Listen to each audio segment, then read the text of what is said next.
नमस्ते, शुभ प्रभात। दैनिक जागरण के महत्वपूर्ण खबर में आप सभी का स्वागत है। आज हम बात करेंगे दैनिक जागरण की कुछ महत्वपूर्ण खबरों के बारे में।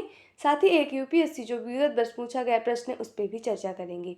याद रखिएगा, दैनिक जागरण का राष्ट्रीय संस्करण है। इसमें आप लोग को वही खबर मिलेंगी जो आपके परीक्षा के पॉइंट व्यू से इंपॉर्टेंट होगी।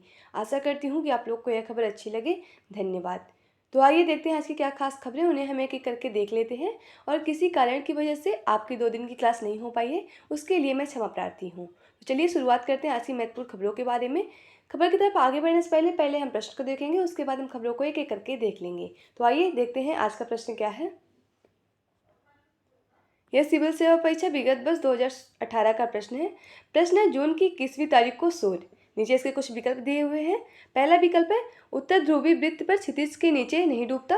दूसरा विकल्प है दक्षिण ध्रुवीय वृत्त पर क्षितिज के नीचे नहीं डूबता।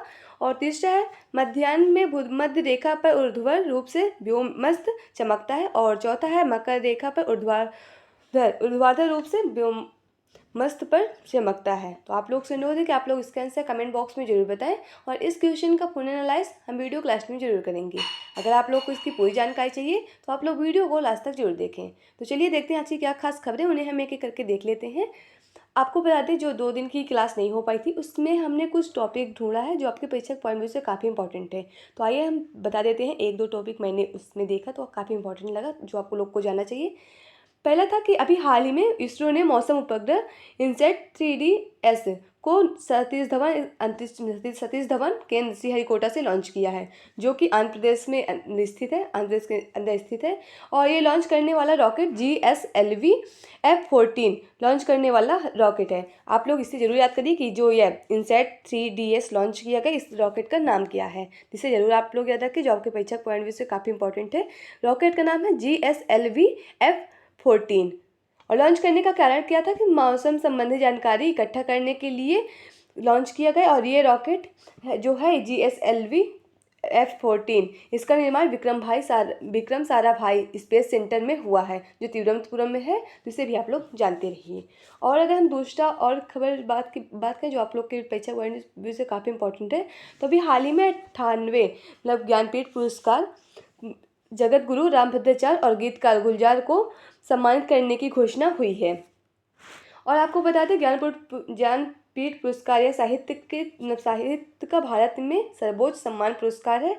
और इसमें इनामी राशि 11 लाख और वाग्देवी की प्रतिमा प्रदान की जाती है, जिसे भी आप लोग जानती रहिए। और पहली बार यह पुरस्कार जी शंकर कुरूप को मिला था, उनके मलयालम भाषा के लिए। और जो 97 यानी 57 ज्ञानपीठ पुरस्कार है, दामोदर मौजा को कोंकणी भाषा यानी जो गोवा में बोली जाती है ना, उसके लिए ये उन्हें मिला था। और ये जो अभी हाल ही में 58वां ज्ञानपीठ पुरस्कार मिला है जगत गुरु रामभद्राचार्य को, उनके संस्कृत भाषा के लिए मिला है। और गीतकार गुलजार को उनको उर्दू भाषा के लिए मिला है। और इससे पहले जगत गुरु रामभद्राचार्य को आपको बता दें कि तुलसी पीठ के ये प्रमुख भी हैं। और इन्हें पद्म भूषण से भी सम्मानित किया गया, जो भारत का सर्वोच्च दूसरा नागरिक सम्मान पुरस्कार है, जिसे भी आप लोग जानते रहिए, जो आपके परीक्षा पॉइंट व्यू से काफ़ी इंपॉर्टेंट है। तो चलिए देखते हैं आज की क्या खास खबरें, उन्हें हम एक एक करके देख लेते हैं।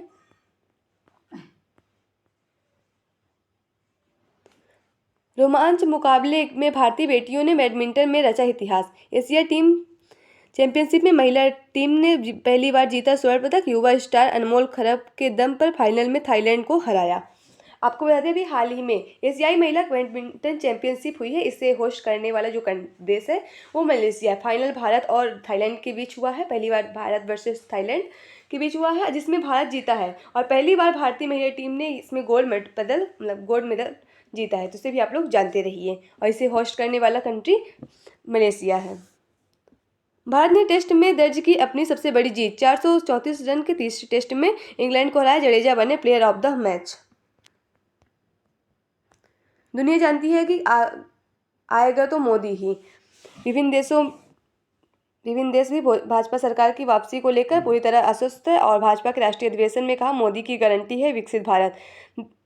दिया जीत का मंत्र, 100 दिन महत्वपूर्ण जीत है किसी का भरोसा, देश का भाग बदलने वाला समय। कांग्रेस पर कसा तंज, कहा उसमें विकसित भारत का सपना देखने की हिम्मत नहीं है। अब देख रहे हैं, जो भाजपा का राष्ट्रीय अधिवेशन चला ना, उसमें मतलब अधिवेशन मतलब होता है बैठक, उसी में जो बैठक चली उसी में जो काफ़ी लोगों को इकट्ठा करके बैठक होती है वही होता है अधिवेशन, जिससे भी आप लोग जानते रहिए।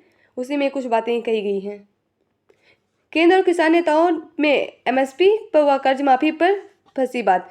चौथे दौर पर वार्ता में केंद्रीय कृषि मंत्री अर्जुन मुंडा, पीयूष गोयल व नित्यानंद राय ने कमेटी बनाने की बात कही। किसान संगठन कमेटी बनाने के पक्ष में नहीं, मान भी बैठक में पहुंचे। और जो किसानों की मांगे है उसमें है कि सभी तेज फसलों की न्यूनतम समर्थन मूल्य पर खरीद गारंटी दी जाए, मूल्य पर खरीद पर गारंटी दी जाए और सभी फसलों के भाव स्वामीनाथन आयोग के अनुसार लागत के 25% अधिक दिए जाए। अब देख रहे हैं कि जो किसान वो चल रहा है ना, क्या बोलते हैं, आंदोलन, उसी पे लेकर चर्चाएं हैं कि किसान कह रहे हैं कि जो हमारी फसलें हैं उससे एक निर्धारित मूल्य पे एमएसपी दी जाए, उसी को लेकर चर्चाएं चल रही हैं।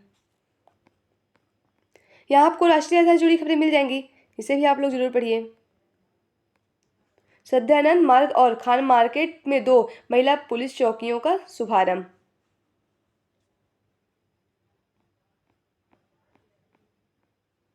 दो 2025 में 1 से 9 फरवरी तक लगेगा अगला विश्व पुस्तक मेला। अभी आपको पता ही हो ना कि अभी हाल ही में जो दिल्ली के प्रगति मैदान पे चल रहा था विश्व पुस्तक मेला का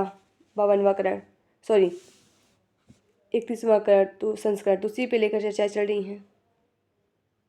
आज से युद्ध अभ्यास करेंगी 50 देशों की नौसेना। भारत में पहली बार इतना बड़ा नौसैनिक अध्यक्ष और 27 तक चलेगा। आपको बता दें, नौसैनिक अभ्यास जो अभी हाल ही में होने वाला है ये विशाखापट्टनम में होगा और इससे जो अभ्यास होगा इसका नाम मिलन 24 रखा गया है और यह इसका 12वां संस्करण है और यह 19 फरवरी से 27 फरवरी तक चलेगा, जिसे भी आप लोग जानते रहिए। टोटल 57 देशों को निमंत्रण दिया गया था, आने के लिए आमंत्रित किया गया था, जिसमें से 50 देशों ने आने की पुष्टि की है। सोमवार से शुरू हो रहा है इस 9 दिवसीय सैन्य अभ्यास मिलन 24 का 12वां संस्करण महासागर सुरक्षित मुक्त रखने के लिए लिहाज हिंद प्रशांत क्षेत्र में रणनीति और व्यवहारिक रूप से कसा और परखा जाएगा।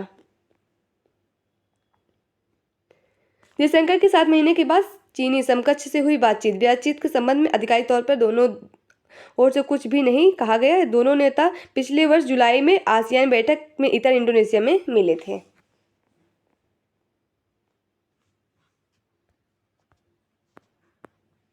राष्ट्रपति से मिले युवा लेखक। पीएम युवा मेंटरशिप कार्यक्रम के अंतर्गत 30 वर्ष से कम उम्र के देश भर चुनिंदा लेखकों ने नई दिल्ली में राष्ट्रपति भवन में राष्ट्रपति द्रौपदी मुर्मू से मुलाकात की और अपने अनुभव साझा किया। इन लेखकों ने पीएम युवा मेंटरशिप कार्यक्रम के तहत देश भर में चुना गया है। राष्ट्रपति द्रौपदी मुर्मू ने देश की प्रगति में लेखक की भूमिका पर जोर दिया और इसमें जारी रखने को प्रोत्साहित किया।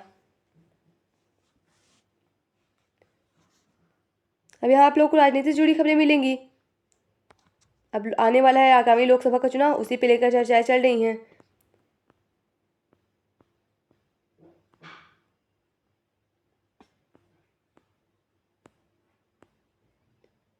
महाभारत युद्ध के पांडव कौरव की तरह इस चुनाव के भी 2 पाले हैं। अब देख रहे हैं कि आगामी लोकसभा महासमर को महाभारत युद्ध से जोड़ते हुए गृह मंत्री अमित शाह ने रविवार को पांडवों कौरव की तरह सुशासन और कुशासन के 2 पाले खींच दिए हैं।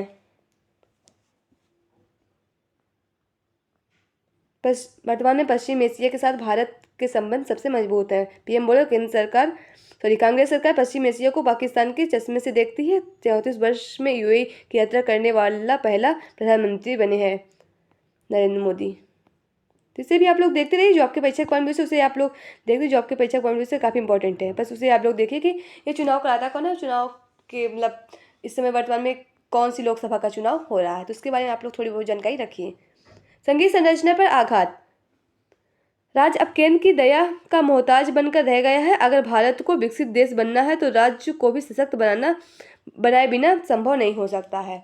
और आपको देख रहे जो संघीय संरचना है ये ब्रिटेन की संरचना और हमारे जो संविधान की संघीय संरचना ये ब्रिटेन से ली गई है, जिसे भी आप लोग जानते रहिए। संघीय संरचना में होता कि जो राज्य सरकार और केंद्र सरकार दोनों के पास बराबर की शक्तियाँ विभाजित की जाती हैं, बांटी जाती हैं, जिससे भी आप लोग पढ़िए। जो आपके परीक्षा पॉइंट से काफ़ी इंपॉर्टेंट है, जो आपके आने वाले आगामी परीक्षा के लिए बहुत ही इंपॉर्टेंट है। चौथी, औद्योगिक क्रांति के लिए तैयार भारत। वर्तमान में भारत हमारा देश मध्यम आय वर्ग से उच्च वर्ग के परिवारों में तेजी से बढ़ रहा है। एक संबंधित रिपोर्ट के अनुसार वर्ष 2027 तक भारत का उपभोक्ता बाजार विश्व का 3रा सबसे बड़ा बाजार होगा। साथ ही चौथी औद्योगिक क्रांति का हमारे समाज और मानवीय व्यवहार पर बहुत अधिक प्रभाव पड़ने वाला है।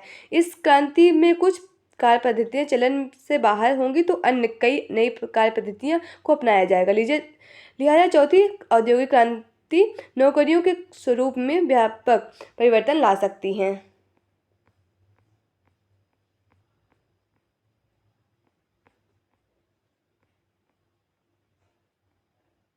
अब यहाँ आप लोग को अंतर्राष्ट्रीय जुड़ी खबरें मिल जाएंगी। सुरक्षा परिषद में गाजा युद्ध विराम प्रस्ताव आया तो अमेरिका करेगा वीटो। गाजा में मानवीय युद्ध विराम के लिए अल्जीरिया ने दिया प्रस्ताव। अमेरिका इसराइल और हमास के बीच समझौते पर कर रहा है काम। अब देख रहे हैं इसराइल और हमास का जो संघर्ष चल रहा है ना, उसी को लेकर चर्चाएं चल रही हैं। और 7 अक्टूबर को ये हुआ था गाजा और हमास का जो मतलब युद्ध की शुरुआत हुई थी, जब वो लोग मतलब इसराइल के जो यहूदी धर्म के लोग हैं जो अपना वो महत्वपूर्ण पर्व मना रहे थे ना सुक्कोत, तभी हम मतलब हमास ने लगभग 500 मिसाइल से हमला किया था।